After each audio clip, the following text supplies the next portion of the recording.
for Ghost Cult Magazine. I am Mark, here with the one and only Philip H. Anselmo. Hello, Mark. Hello, sir. How are you? I'm doing good. How about you? I'm fucking excited. Because You should be. I should be. Because you're on Scare Tactics. No, I'm sorry.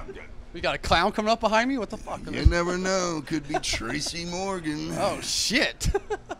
Well, we are here, obviously, for Scour. We are. Holy shit. I've been waiting for this for a year, and then when you announced this show, I was like, this can't be real. But it's fucking real, and it's about to happen. You played one show.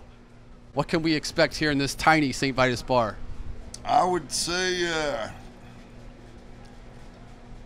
oh gosh, where do I start? I would keep a good close eye on this fellow named Adam Jarvis. He is a beast. The rest of the guys, I have donned Chase Frazier as smoking Chase Frazier. Derek is awesome. He's coming off of an injury. We're getting him off the PUP list. Yeah, man. Yeah, he's coming back from an ankle injury, but he will be a red zone target. And, all right. Then there's one John Jarvis.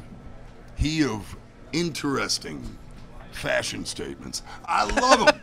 And look, great group of guys to work with and fun to play. And, hey, ain't that the point? That's the fucking point, That's man. the point.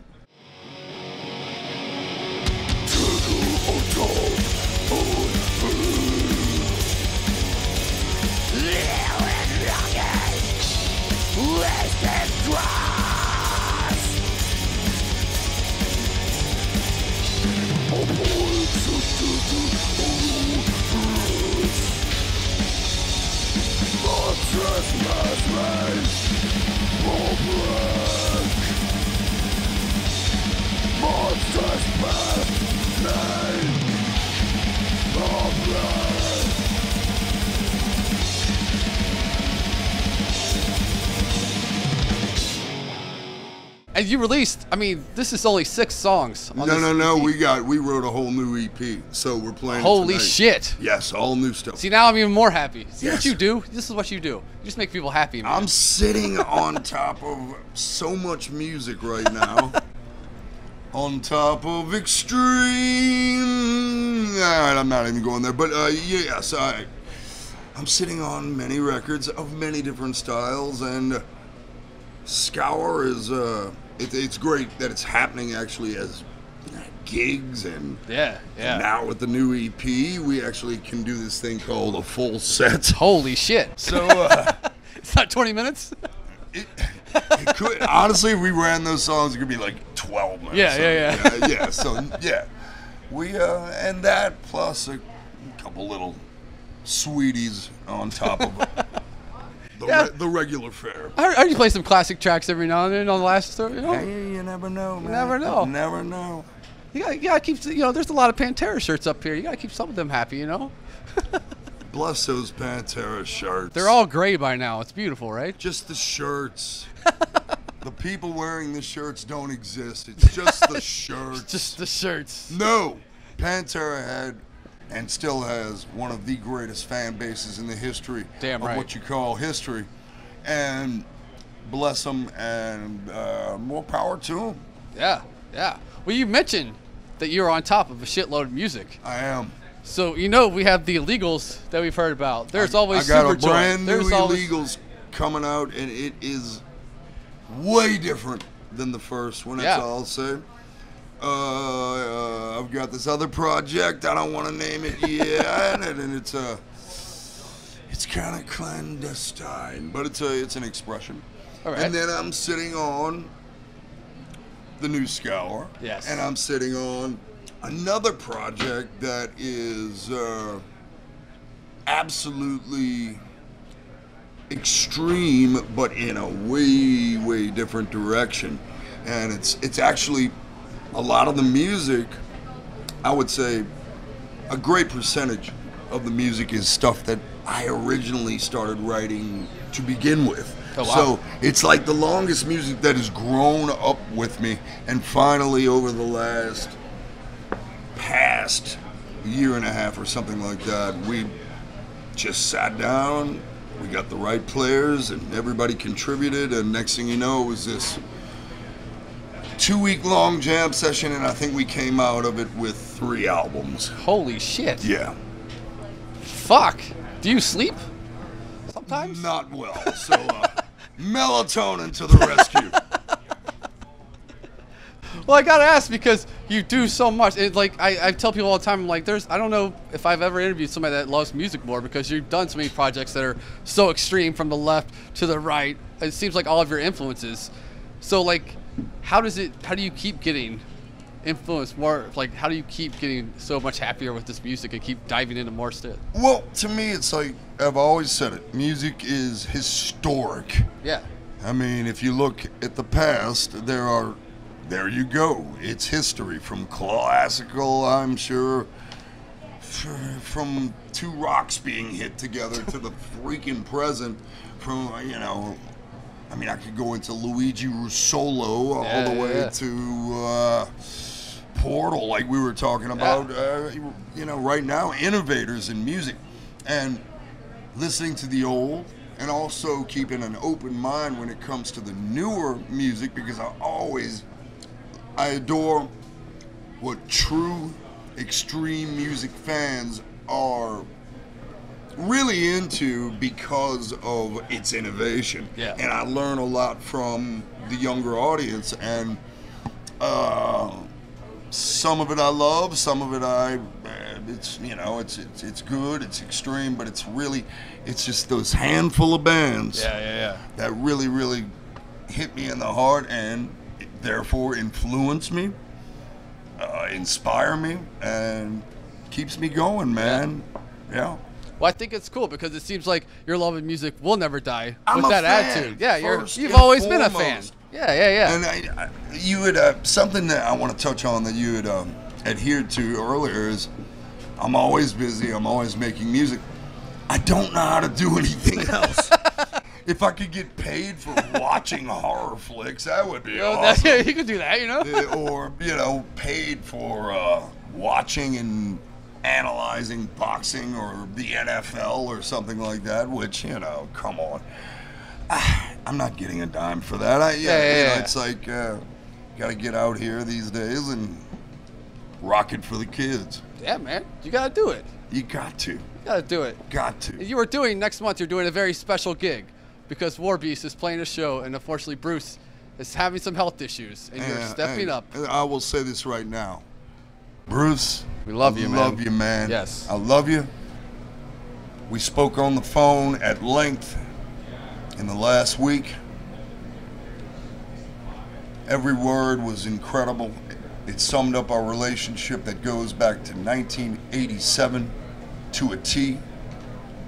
And for anyone that's interested at all, Bruce Corbett is one of the most loving, truthful, honest, big brothers I've had in my life. He's a wonderful, wonderful man, and to see him and his family and the Warbeast family and the Housecore family, it's devastating to all of us, but it's about Bruce. Yep.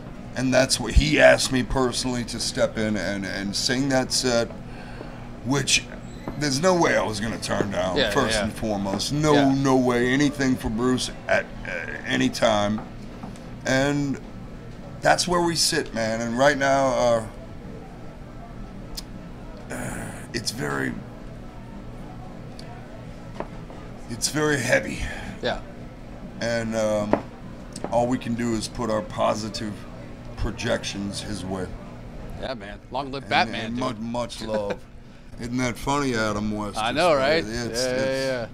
It gets very, very ironic. Well, I think this is one thing that I've always respected about you is you've been incredibly loyal, especially to the whole Housecore family. It's like when Mike went out, you stepped up and did I Hate God shows, and now you've always been very loyal to the people that have been loyal to you. And I think that's one of the most recommendable things you've ever been. I mean, you've always been that way too. So. Well, you gotta be. Yeah. You've gotta be loyal. You gotta be forthwith. You gotta be tongue-in-cheek. I'm not gonna change my ways for anybody. I don't give a fuck.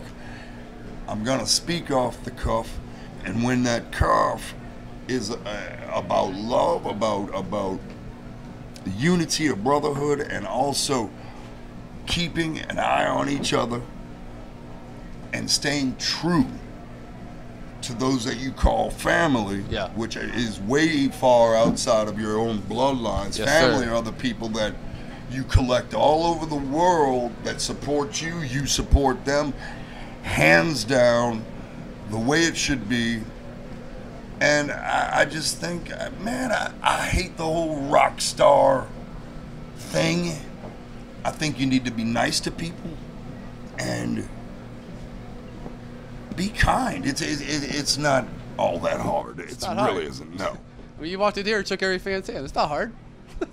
No, man. It's not Everybody's hard. cool, You man. made their fucking day. Shit.